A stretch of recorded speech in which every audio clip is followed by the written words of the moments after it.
문제는 우리 인생 문제는 우리에게 살짝 문제를 옮겨버리려고 합니다. 절대 옮기지 않습니다. 주님은 조금씩 미루라 그랬어. 매일마다 나가서 미루라 그랬거든요.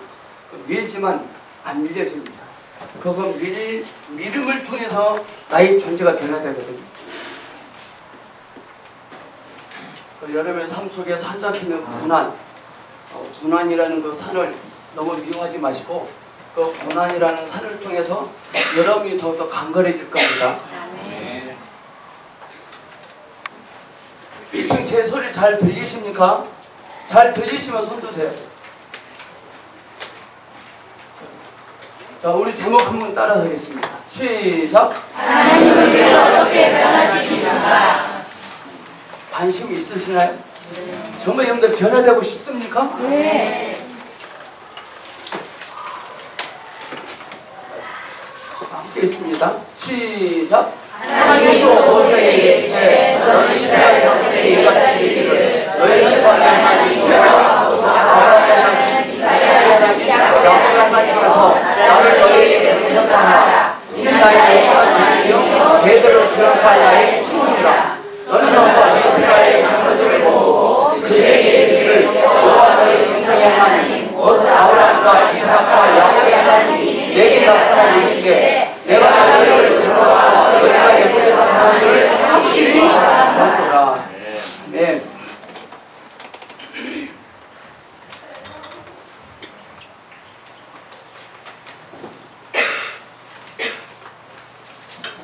우리는 주일날 설교를 통해서 확 이렇게 달궈지려고 합니다. 서서히 달궈지길 바랍니다. 자, 구약 성경에서요. 구약 성경에서 하나님이 한 백성을 죄의 속박에서 완전히 해방시키셔서 특이한 방법으로 하나님께 속한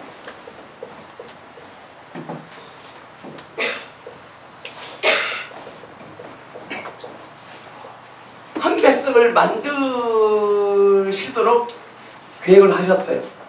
구약시대에 한 백성이 죄의 속박에 붙잡혀 있는 이 백성들을 하나님께 속한 백성이 되도록 계획하시고 실제로 그 일을 하시기 위해서 하나님께서 떨기 나무간도 모세에게 나타나시죠. 그리고 이렇게 말씀하시죠. 3장 6절에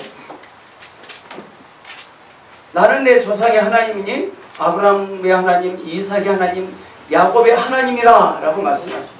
여기도 나오죠? 왜 계속 삼중적 칭호를 계속 반복하느냐? 아브라함의 하나님, 이삭의 하나님, 야곱의 하나님이라. 왜 아브라함과 이삭과 야곱의 하나님이 우리에게 그렇게 절실하게 필요하느냐 이 말이죠. 또 조금의 하나님은 이스라엘 백성들에게 자신의 뜻을 전파하기 위해서 모세를 파송하죠. 모세를 파송하면서 하신 말씀이 15절 16절입니다.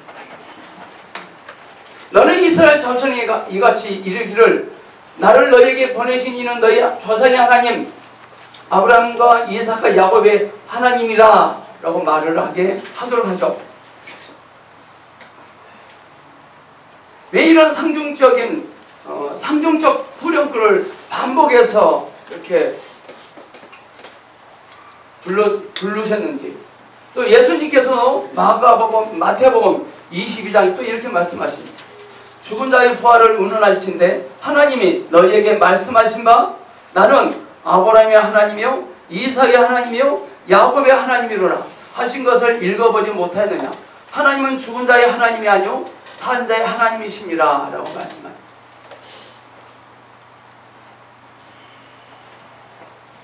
오늘 이 시간 저와 여러분이 묵상해야 할 것은 하나님께서 자신을 세상에게 나타내 보이실 때 왜 이 같은 삼중적 표현을 써서 계시하셔야만 하셨느냐 이 말이죠.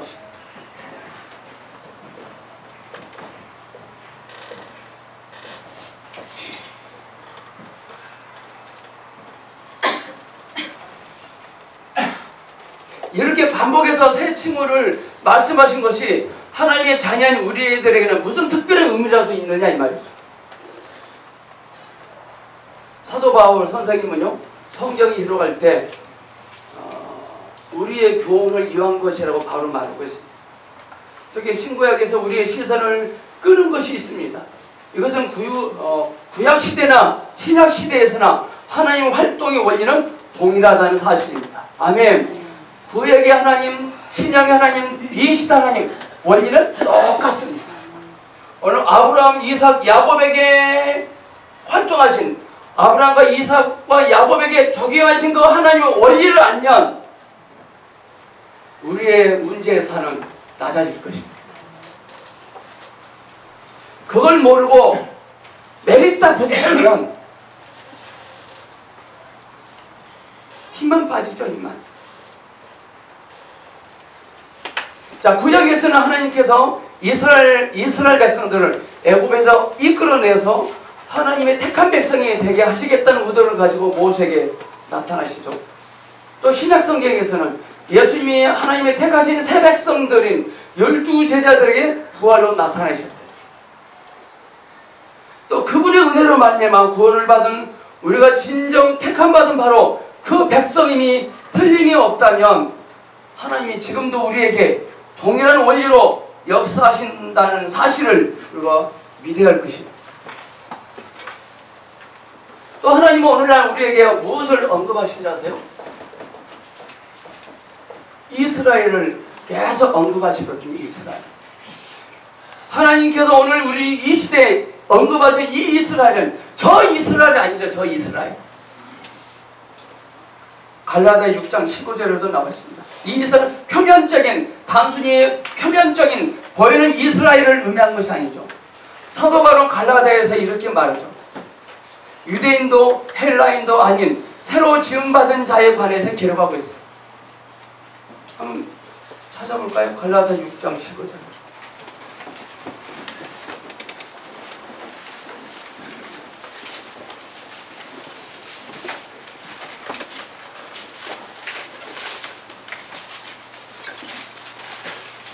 (6장 15절) 할례를 받든 할례를 받지 않든 아무것도 아니며 오직 새롭게 창조되는 게 중요합니다.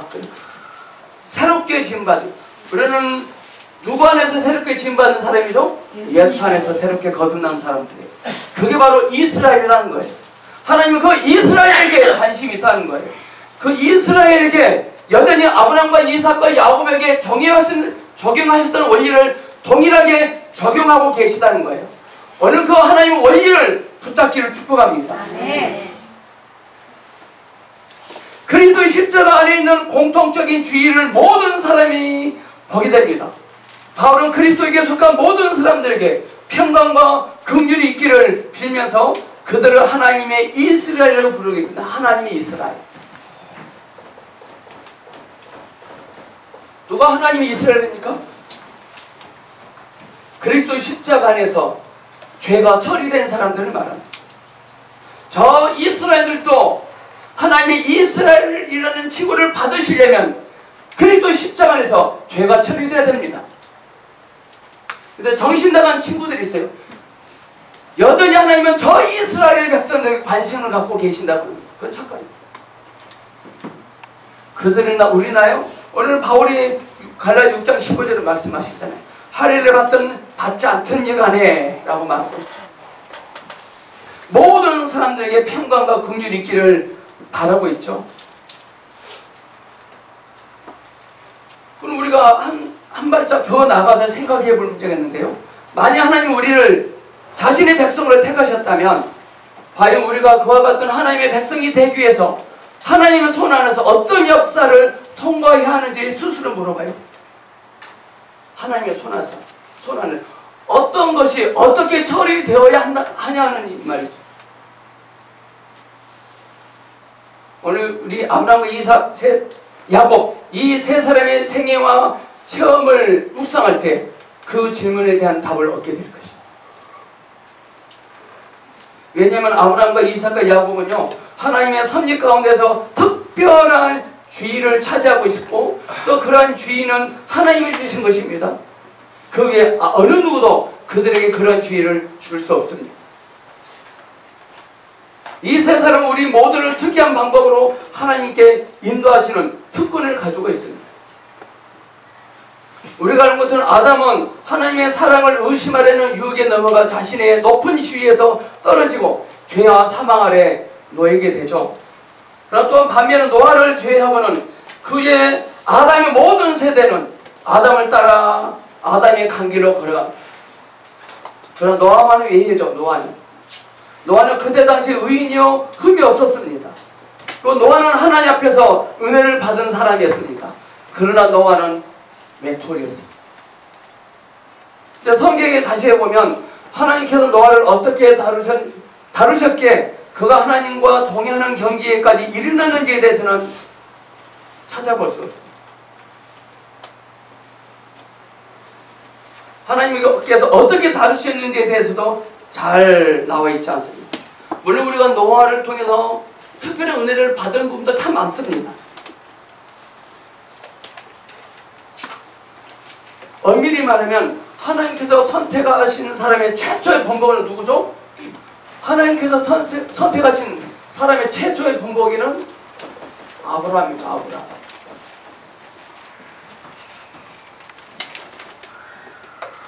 우리가 알고 있는 것처럼 아브라함은 어떤 사람입니까? 아브라함은 첫째 우상 숭배자입니다. 그런데 하나님은 그를 택하셨습니다. 여호수아 24장 2절 3절을 보면 옛적에 너희 조상들 곧 아브라함의 아비 나홀의 아비 데라가 강저편에 거하여 다른 신들을 섬겼으나 내가 너희 조상 아브라함을 강저편에서 이끌어내어 가나안으로 인도하여 온 땅을 두루 행하게 하고 그 씨를 번성케 하려고 라고 말씀합니다. 하나님은 이 우상 숭배자를 택하셨으며 그를 붙드시고 말씀하시기를 그는 내 것이라고 말씀하셨습니다. 하나님의 뜻에 의해서 하나님은 아브라함을 택하셨죠. 오늘날도 모든 하나님의 사람들은 그와 같습니다. 하나님은 모든 사람들 가운데 특별히 저와 여러분을 택하셨습니다. 아멘.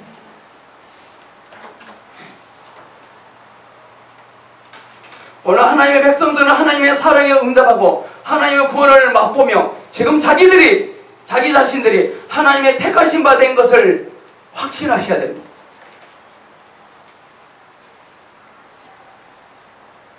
왜 그렇게 하신다 이 말이죠. 왜 하나님이 나를 택하셨을까요? 왜 하나님은 아브라함을 택하셨을까요? 무엇을 어떻게 하시려고?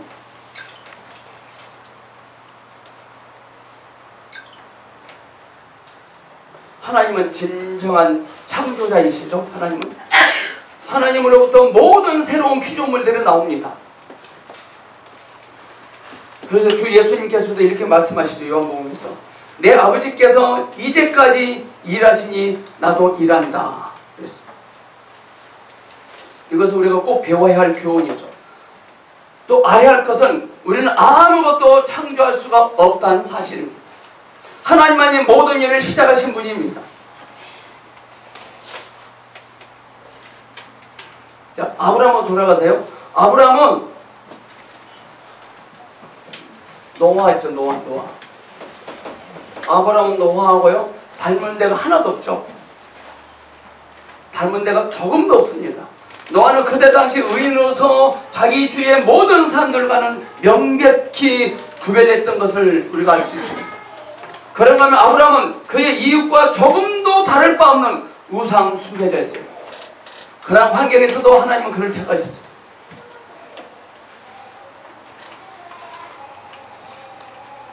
아브라함은 스스로 시작한 것이 아무것도 없습니다. 자, 여러분들 지금 여기까지 오셨는데요. 잘 생각해 보세요. 여러분들 스스로 시작한 것이 있습니까? 그럼 무엇을 시작하셨습니까? 아브라함은요 스스로 시작한 것이 하나도 없어요. 하나님의 아예 처음부터 주도권을 장악하셨어요.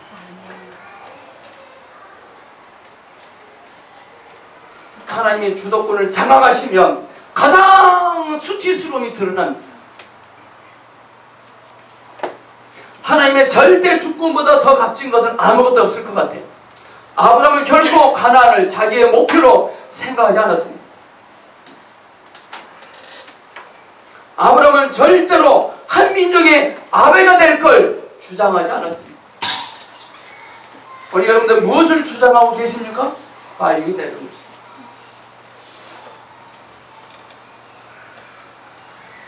아브라함은 그가 어디로 가야 하는지도 알지 못하면서 하나님의 부르심에 응해 무작정 떠나죠.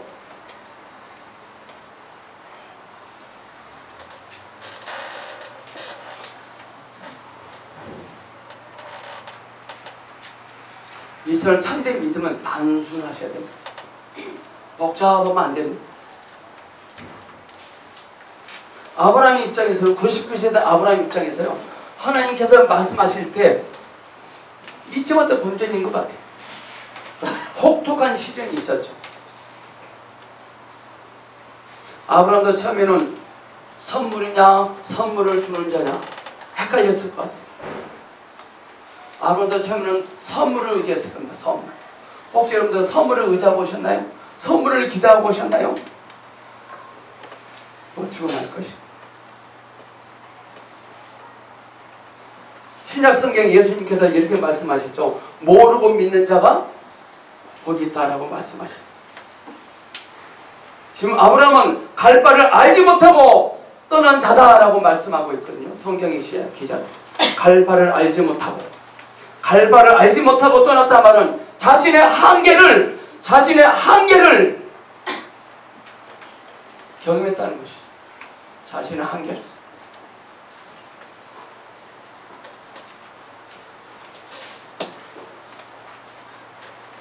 이처럼 하나님이 모든 인생의 창조자라는 사실을 참으로 알게 된다면, 알게 될 때 우리가 무엇을 해야 하는지에 대해서 더 이상 고집을 피울 필요가 없을 것입니다. 그저 우리는 기쁜 마음으로 주님이 원하신다면 라고 말할 수 있을 것입니다. 아멘. 주님이 원하신다면.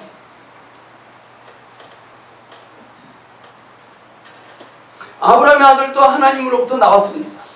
아브라함은 하나님의 자기 아들 이삭을 출산할 수 없습니다. 우리는 이 아브라함의 하나님을 통해서 자신을 조정할 것, 우리는 하나님을 위해서 뭔가를 출산하려고 해봤던 것, 우리는 회개하시다. 그 아들은 참으로 특이한 방법으로 출생합니다. 참으로 특이한 방법으로 출생하죠.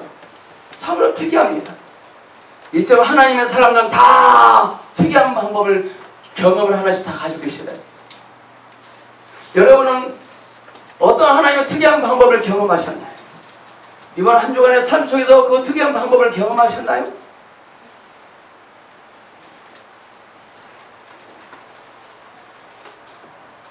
그의 다른 아들은 이스마엘을 포함해 무엇이든지 아브라함 자신으로부터 비롯된 것은 하나님의 목적을 이룰 수 없습니다. 원래 여러분 자신으로 시작된 것은 하나님의 목적을 이룰 수 없습니다. 아브라함은 하나님의 아버지시요 만물의 근원이시요 원천이시라는 사실을 발견한 거예요. 아브라함을 통해서 우리에게 주시는 메시지는 아브라함을 시작하게 하신 이가 누구냐 이 말이에요. 아브라함을 아브라함 되게 하신 이가 누구냐 이 말이에요.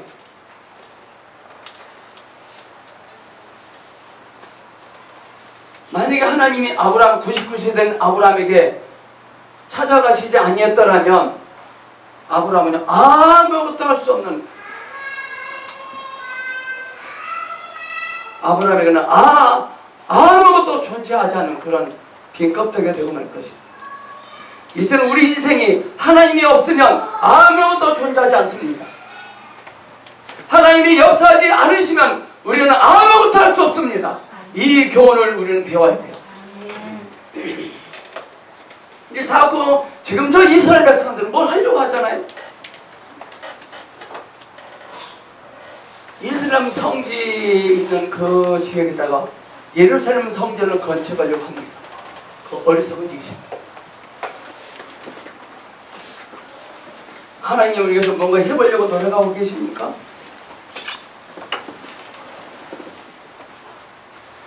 하나님은 사람들에게 특이한 방법으로 역사하시지 아니하시면 그 물거품이 됩니다. 그러니까 이삭은 특별한 아들이죠. 이삭은. 그런 그리스도 안에서의 하나님의 역사를 아주 특이한 방법으로 우리에게 제시해 주겠는 사람이죠.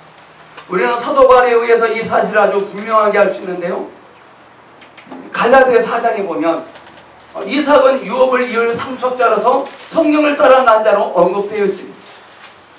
자, 예수 그리스도께 속한 자인 우리들도 아브라함의 자손이요 약속들의 유업을 이을 자들입니다. 아멘. 때가 차면 하나님이 그의 아들을 보내사 여자에게서 나게 하시고 율법 아래 나게 하신 것은 율법 아래 있는 자들을 속량하시고 우리로 아들의 명분을 얻게 하려 하심이라. 너희가 아들인 거로 하나님이 그 아들의 영을 우리 마음 가운데 보내사 아버지라 부르게 하셨느니라고 말씀하십니다.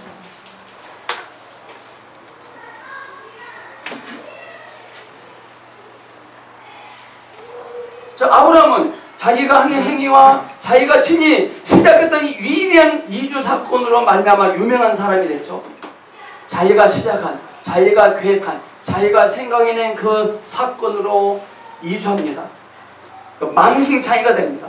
그걸로 유명한 사람이죠, 아브라함.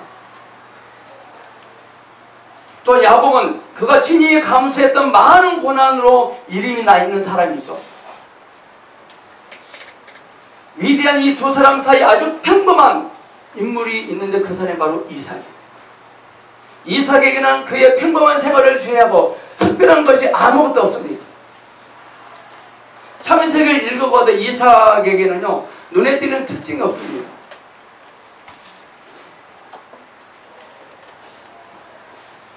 자, 아브라함은 많은 재물을 축적합니다.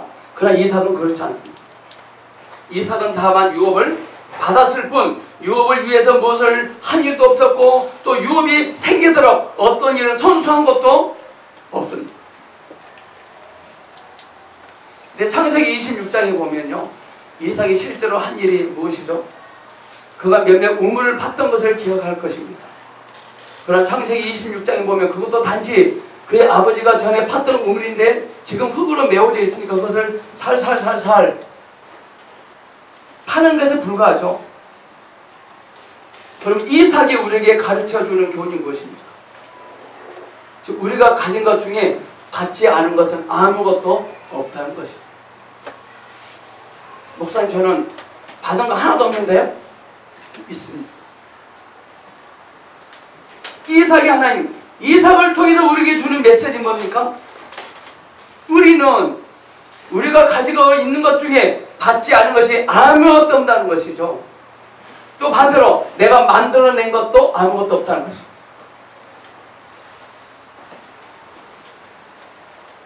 아침에 바이블 25를 켰습니다. 그랬더니 이게 나와요. 유대인은 안식일을 지켰다. 유대인이 안식일을 지켰죠? 엄밀히 말하면 안식일이 유대인을 지켰습니다.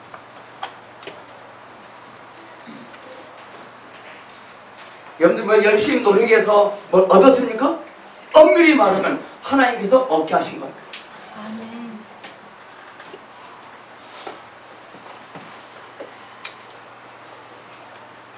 이게 이삭이 오늘 이 시간 우리에게 주는 교훈입니다. 내가 만들어낸 것이 아무것도 없을진데 마찬가지로 나 스스로 성취할 수 있는 일도 아무것도 없음이 분명.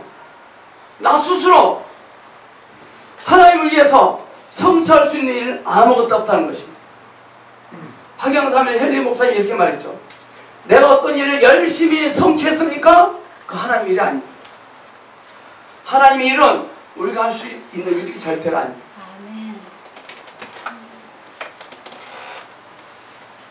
그래서 바울은 이렇게 말하죠. 고린도 교회 성도들이 너희가 가진 것 중에 받지 않은 것이 무엇이냐? 라고 묻습니다. 그걸 안다면 우리는 은사로 경쟁하고 시기하고 질투해서는 안 됩니다.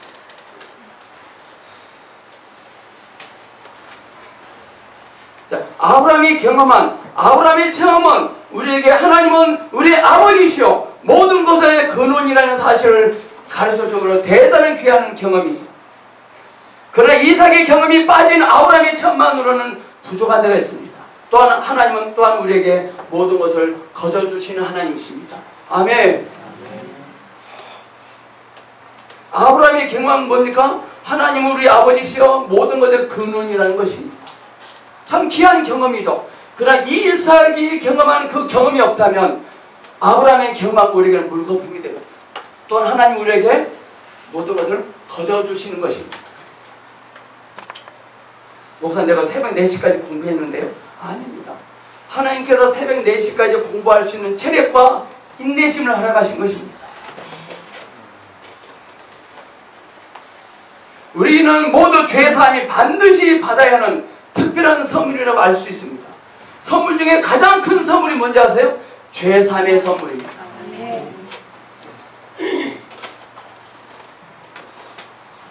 죄에 대한 성경도 마찬가지입니다. 우리는 근본적으로 하나님이 주신 선물이 아닌 것은 무엇이든지 우리 것으로 가질 수 없어요.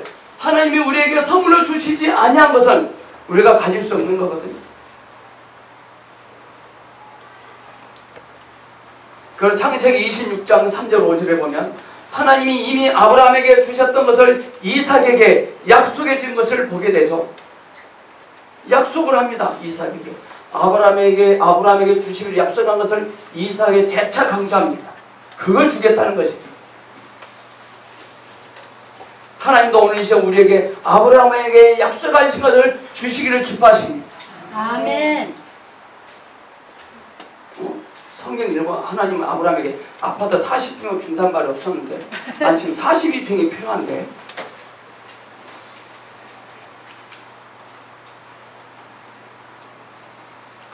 성경을 그런 식으로 보면요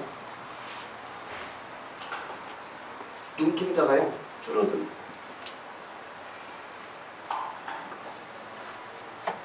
자 봐보세요. 이삭은 날 때부터 부자였습니까? 가난했습니까? 이삭은요 날 때부터 부자였어요.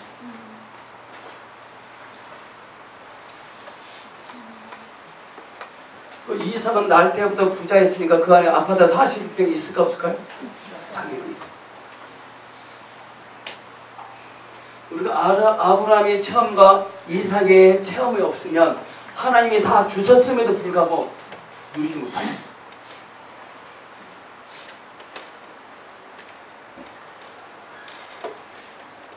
저와 여러분은 부를 향하여 축복을 향하여 전진하는 것도 발전해 나가는 것도 아닙니다. 우리는 아예 태어나기를 부하게 태어났습니다. 아멘. 우리 옆 사람 가세요. 두 사람 이상 시작. 당신은 아예 태어나기를 부하게 태어났습니다.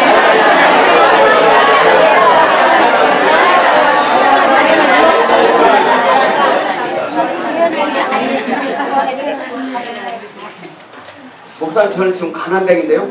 곧 부자가 될 것입니다. 아멘. 우리 인생의 목적은 부자가 아니에요.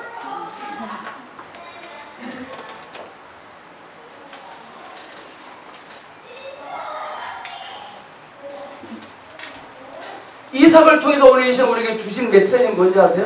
하나님은 주시는 분입니다. 아멘. 받으셨나요?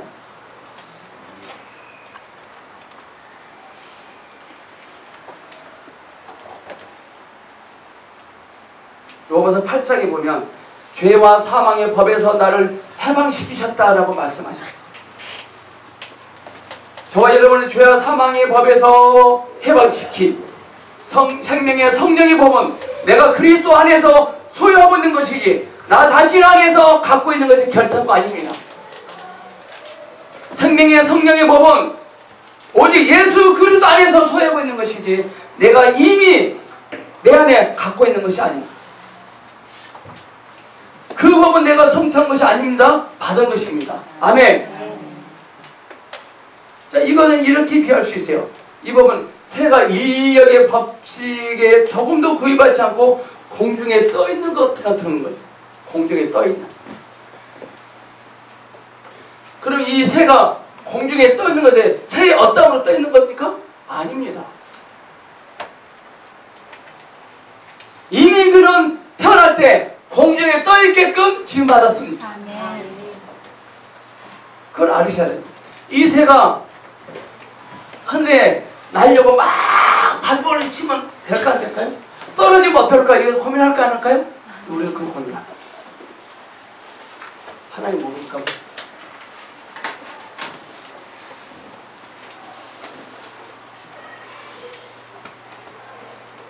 이삭의 생활의 원리는 받아 가지는 원림을 우리를 발견하셔야 돼요.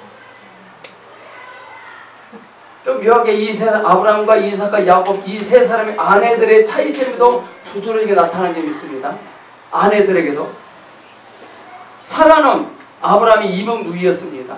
그 외에는 그 여자가 어떤 여자인지 출신지가 어딘지 안 나옵니다. 우리가 단지 알고 있는 것은 아브라함이 그녀를 갈대아 우르에서 함께 데려왔다는 사실뿐입니다. 또 야곱은 모든 일에 대해서 무엇을 했죠? 야곱은 그 계약을 맺으신다. 계약.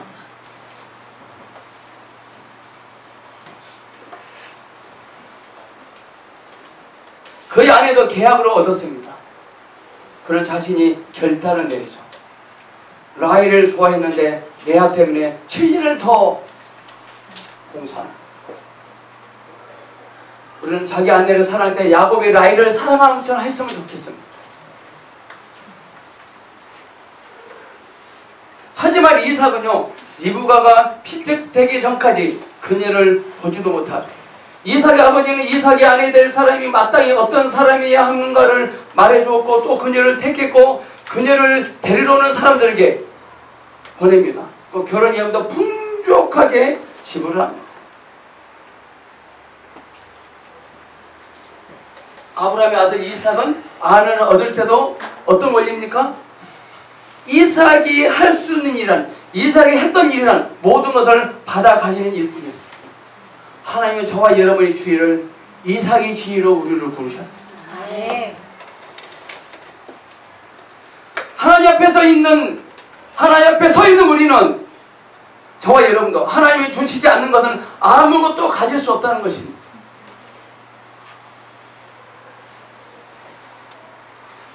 하나님이 주시지 않는다도 때를 서서 받으려고 합니다. 그 인생의 치명타를 당할 것입니다. 우리는 주님께 묻을 때 이렇게 물으셔야 돼요. 주님, 무엇입니까? 주님, 무엇을 주시려 하시나이까? 물으셔야 돼요. 주님, 이것 주세요. 그러지 마세요.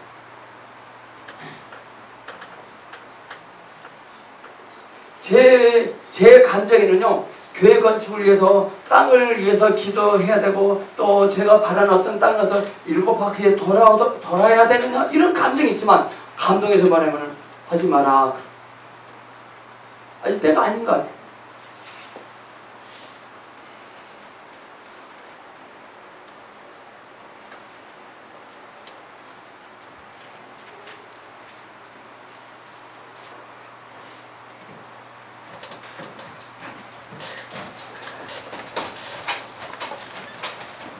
여러분들 이번 일주일 동안 아브라함과 이삭과 야곱의 꿈속에 뱅뱅뱅 돌 겁니다.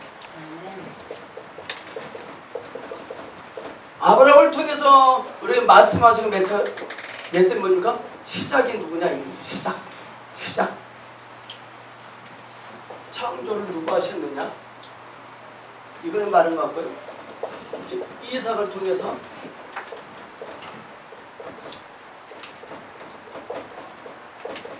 하나님 우리에게 거저 주신다는 것입니다.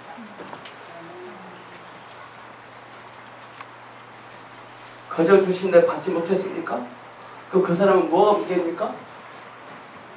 1단계가 안 되기 때문에.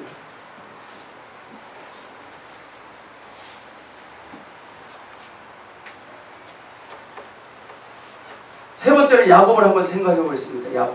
야곱은 하나님께서 그의 백성을 다루시는 또 다른 의미심장 원리를 우리에게 보여주겠거든요. 자, 하나님은 만물의 근원이라는 사실을 많은 사람들 알아요.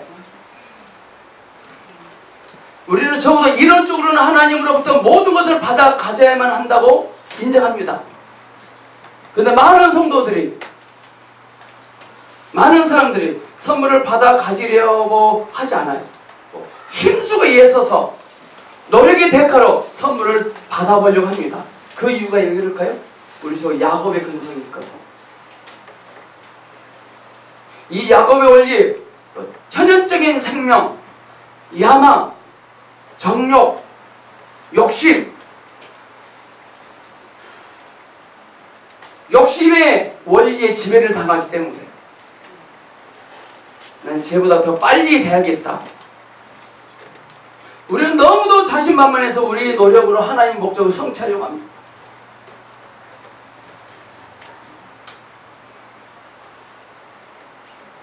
그 먼저 우리 인간의 욕심, 야망을 다름받지 아니하면 죄에 대한 승리의 교훈도 성화에 대한 교리도 완전하지 못한 이유는 우리가 그렇게 살 수 없거든요.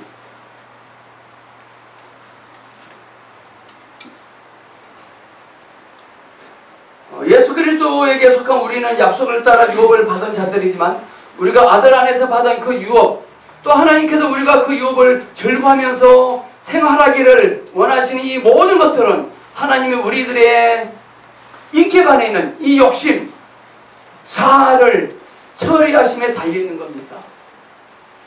자아가 파쇄돼야 돼요. 네 욕심이, 이 욕망이 무너져야 되거든요. 많은 그리스도인들이 목사님 저의 옛 자아가 잘 처리되지 않아요. 왜 본성이 안 죽는 건 모르겠어요. 많은 그리스도인들이 옛사람이 잘 안 죽는다가 아우성입니다. 바울은 분명히 말했거든요. 예수님께서 십자가에 죽으실 때 우리의 옛사람들 이미 다 죽었다라고 말씀하시거든요. 아멘. 여러분이 인정하건 인정하지 않건 우리의 옛사람이 이미 십자가에 못 박혀 죽었습니다. 아멘.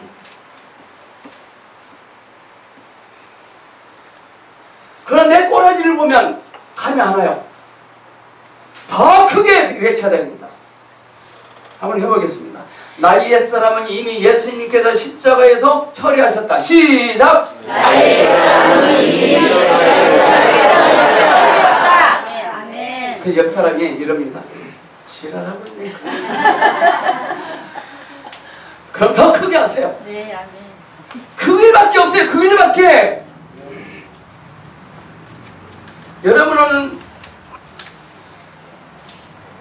얼만큼 우리의 옛사람이 십자가에서 죽었음을 고백하시나요? 매일매일 하셔야 돼요. 매일매일마다. 그러면은 우리 속에는 옛사람을 짐승이 이 짐승의 맛을 잃어버려요. 이 짐승의 맛을 잃어버리게 해야 돼요. 그동안 우리는 이 짐승이 입맛 당기는 음식만 줬더라고. 되게 부으시가 아니에요.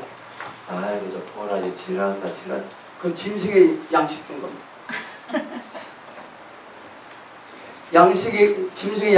짐승의 양식을 주어도 뭐냐면은 또 깊이 구덩이다 턱으로 메꿔버립니다.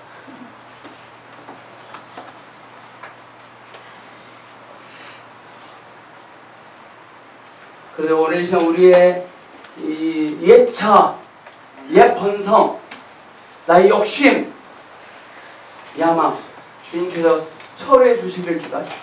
아멘. 야곱은 매우 영리하고 유능한 사람이었습니다.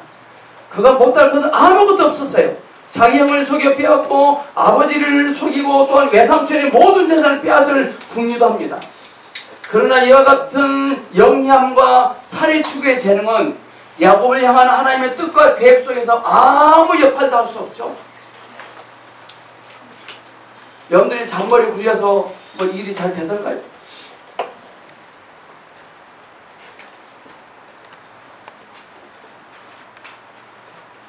야곱의 그런 잔머리 굴려서 막 할 때요, 우리는 뭐라 하는지 아세요? 와, 하나님의 은혜다 그래요. 하나님이 도우셨다 그래요. 하나님은 그를 어떻게 징계하시는지 아세요? 야곱이 터득한 그 재산을 빼앗아가지 않고요, 하나님은 참 잔인하신 것 같아요. 쓸모없게 하셔. 신천지 지금 잘난 체 하고 있거든요. 쓸모없게 하실 것입니다. 영국교회에 가면요 술집이요 교회가 경매로 나오면 술집 사장님들 그 교회를 산대요. 리모델링을 전혀 안 한대요. 전혀. 그 상태로 술집을 한대요. 그 최고 명당 자리가 어딘지 아세요? 목사님 강대상이 제일 비싸요. 여기서 술 한잔 먹으면 기분이 어떨까? 서로 이 자리에서 술 먹으려고 한다.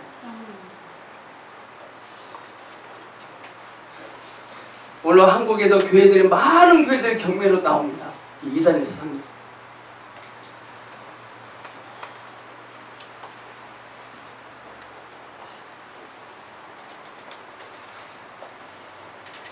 야곱이 터득한 모든 부와 재능은 하나님을 향한 하나님의 뜻과 계획 속에서 아무 역할도 할 수 없죠.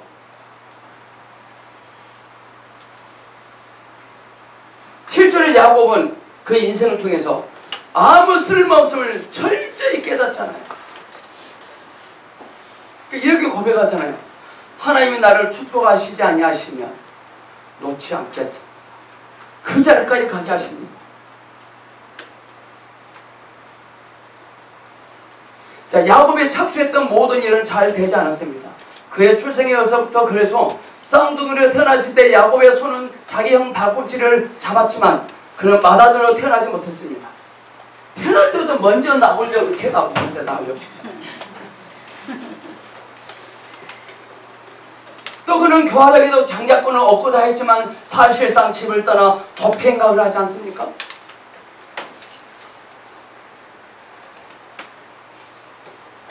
야곱은 라헬을 신부감으로 마음에 점찍고 있었지만 엉뚱하게도 먼저 레아와 결혼하게 됐습니다. 이게 대가죠. 그는 대부분 의심스러운 방법으로 축적했던 많은 재물을 가지고 바탄 아람을 출발했지만 자기 생명을 구하기 위해서 고향으로 가는 길에 형 에서에게 모든 재물을 바칠 각오를 합니다. 그러니까 죽 쏘서 남주는 거죠.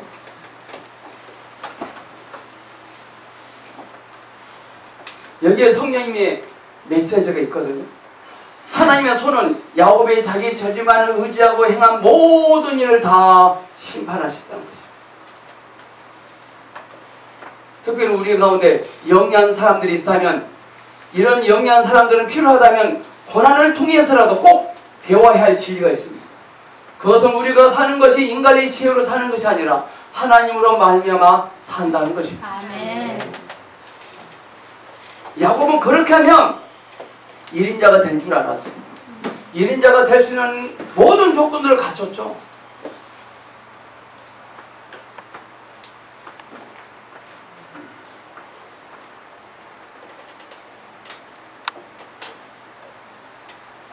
야곱은요, 자기가 축적해 놓은 모든 것, 열심히 일해 얻은 모든 것을 상실하기 직전에 내려놔요.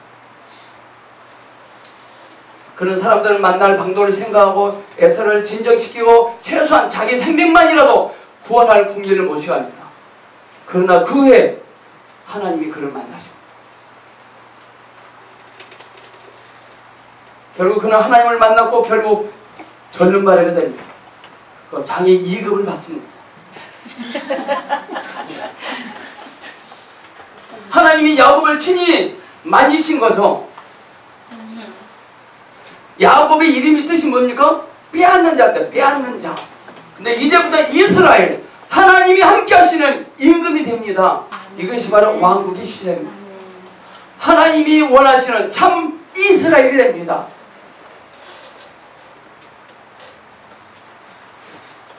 야곱은 그날 이후에 완전히 다른 사람이 되죠. 야곱은요, 과거에는 남을 속이던 그가 지금은 남에게 속임을 당합니다. 아주 잔머리 천재잖아요. 자기 친자식들에게도 속임을 당하죠. 나이도 많이 들고 꾀도 많은 야곱이라 자식들의 속임수 정도는 쉽사리 알아차릴 수 있었을 것 같은데 속아요. 내 아들의 옷이라 악한 짐승이 그를 먹었도다. 요셉이 정령 찢겼도다 라고 말합니다. 남의 눈에 눈물 나게 하잖아요. 자신 눈에 피나옵니다. 제가 이 사역, 제가 방금 목회하기 전에 유격자로 한 10년 있었는데요. 담임 목사님들 속을 좀 많이 삭혔어요. 왜 저걸 이렇게 왜 저렇게 하시냐? 그랬더니 제가 이제 목회하니까요, 엄청나.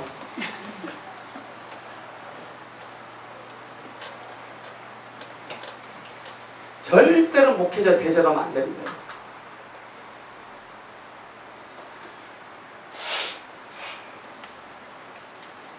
그가 여자 문제, 돈 문제 해당되지 아니하면 말하면 안 됩니다. 야곱은 자기 자식들에게 당하면서 철저히 자기 인생을 뼈저리게 비우쳤을 거예요. 이 인간이 갖고 있는 이 자연적인 힘, 이 야망이 분쇄돼야 돼요. 창세기 33장 24절에 보면 야곱은 홀로 남았더니 어떤 사람이 날이 새도록 야곱과 씨름했다. 그럼 옛날 야곱의 성격 같으면 어떻게 될까요? 초전박살이죠. 이제는 하나님의 비춤이 임하면 우리는 꼼짝할 수 없는 존재가 되어요. 그럼에도 불구하고 야곱의 인생은 끝이 아니죠. 그게 시작이죠. 이게 바로 성령의 교훈입니다.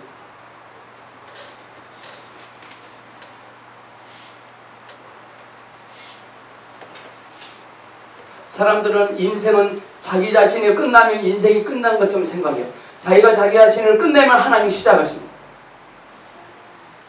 야곱이 그랬고 아브라함이 그랬어요. 자, 말씀을 정리하겠습니다. 아브라함은 아버지로서 하나님을 보았죠.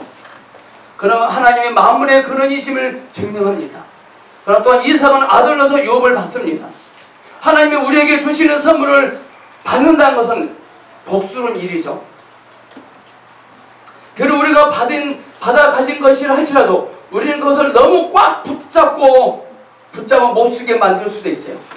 하나님이 주신 것일지라도 꽉 붙잡고 못 쓸 수가 있거든요. 그게 바로 야곱이 그랬어요. 그래서 간신히 하나님 은혜 가운데 야곱은 자신의 야망을 포기함으로써 겨우 그런 결과를 면하죠.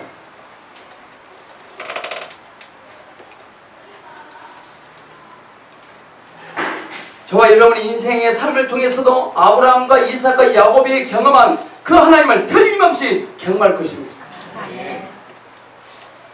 진정한 하나님을 아는 하나님의 사람들의 특성은 자기의 능력을 믿지 말아야 돼요. 자기 자신을 신뢰하지 말아야 돼요. 이거 바로 야곱이 우리에게 주는 교훈이에요.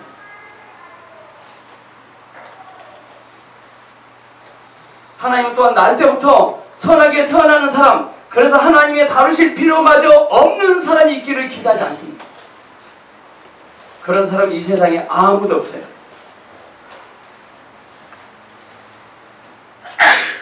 아브라함 우리 같은 죄인들을 택하시는 하나님의 목적을 나타내 보입니다. 목적. 하나님께서 여러분을 택하셨다면 여러분을 향하신 목적이 있습니다. 그 목적이 뭔지 그 목적에 붙잡기를 바랍니다. 그리고 우리는 교회를 선정할 때, 교회를 택할 때 목적이 부합한가를 보셔야 돼요. 어떤 간호사가, 성형외과 간호사가 산부인과 취직하면 취직은 되겠죠. 치과 취직은 할 수 있겠죠. 그런 허드렛 일만 합니다. 또 두 번째, 이삭은 하나님의 아들 안에서 우리에게 유용하게 된 하나님의 생명을 보여주죠. 하나님의 생명.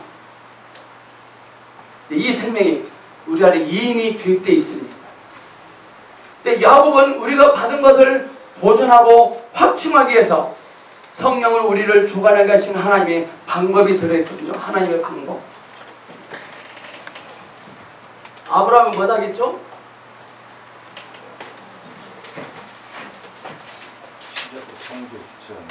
목적. 아브라함은 목적. 이삭은 생명입니다. 그 다음에 야곱은 방법입니다. 방법. 하나님의 목적하심과 하나님의 풍성한 생명이 내 안에 임하셨다는 사실을 인식하시고 내 안에 풍성한 생명이 밖으로 표출되고 표현하기 위해서는 하나님의 방법 안에 들어있어요. 하나님의 방법으로만 우리가 표현될 수 있어요. 내 방법은 쓸모가 없는 거죠. 계속 내 방법이 옳다고 주장하면 하나님은 적절하게 처리하실 것입니다. 내 이 야곱이 그리스도 안에 있는 새 성품의 즐거움이 하나님과 동행하도록 우리에게 길을 제시해주고 있거든요. 자, 우리 인생을 통해서 하나님 목적과 하나님의 생명이 이 세상에 아름답게 표출될 수 있도록 하나님의 방법에 철저히 순종하며 나갈 수 있기를 주님 예수님의 이름으로 축복합니다. 아멘. 기도하겠습니다.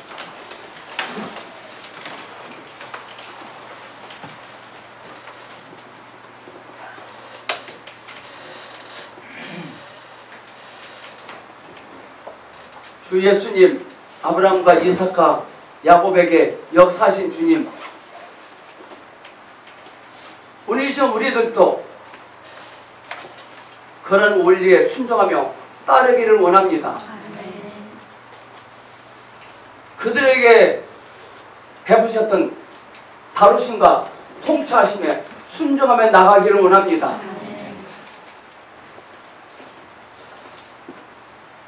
그런 여전히 내 속에 살아 움직이는 나의 야망과 욕심과 자연적인 힘을 좀 철저히 날마다 분쇄되기를 원합니다.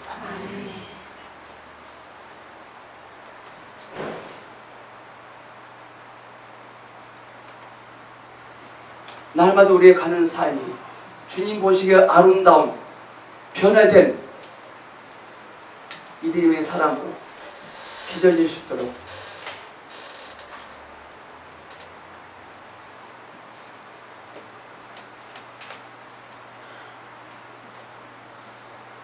주님 우리를 만지시옵소서. 주님 우리를 아프게 하시옵소서. 주님 우리를 애통하게 하시옵소서. 그래서 그들이 경험한 그 경험이 날마다 삶 속에서 지속되게 하시옵소서. 예수님 이름으로 기도합니다. 아멘.